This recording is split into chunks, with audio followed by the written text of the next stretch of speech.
So, Eric, this is Will.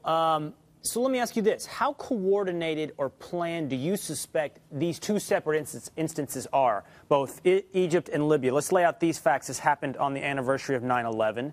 The movie, The Innocence of Muslims, which is a third-rate, as you said, almost cartoonishly offensive movie, was actually released in July, so it's been out there for several months.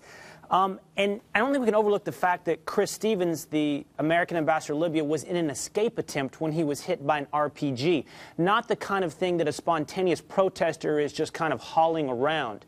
Does this not look like something to you that was coordinated and planned? I think that's a very important point, by the way, that the ambassador was killed during an escape attempt. They seem to know where the safe house was. That indicates, as you said, something that was, pre-planned and coordinated. I think that's possible. One thing that I read today that kind of raised a red flag is that the group that claimed responsibility for this in Libya was known as the Sheikh Omar Abdul Rahman Brigades. And Sheikh Omar Abdul Rahman, of course, was the reason for Al-Ghama al-Islamiya's protest in Egypt. So that would suggest some coordination. But again, it's equally possible that these are kind of random responses to something that was drummed up in the media. Eric, Amy Holmes here to follow up on your own reporting and Will Kane's point about the announcement on August 30th by this group to try to fan the flames. Senator Bill Nelson, the Democrat from Florida, he sits on the Senate Intelligence Committee. He said, quote, the attacks have the markings of revenge by al-Qaeda. August 30th, that was 12 days ago, 13 days ago. Why did our State Department and our embassy in Egypt put out a statement that would suggest it was about a movie if they knew August 30th that a state-designated terrorist organization was trying to fan chaos and violence?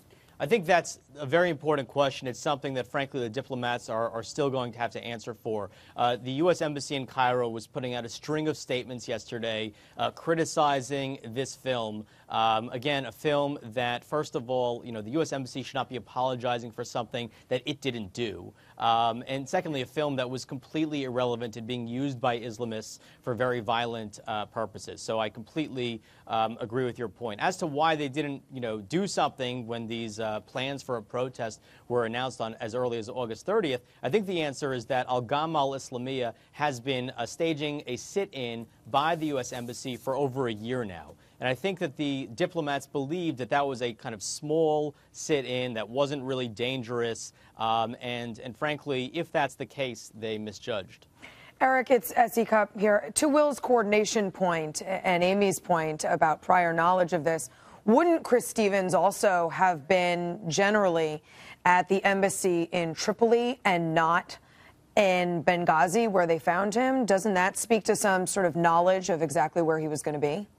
That's a very good point. Yeah, I mean, I think it's possible. Certainly the fact that in the Libya case, the attackers seem to have known about the safe house definitely suggests a very high level of sophistication and coordination. In Egypt, you don't really have that same kind of sophistication. You basically had protesters attack the embassy, climb the walls, pull down the flag, an infuriating scene.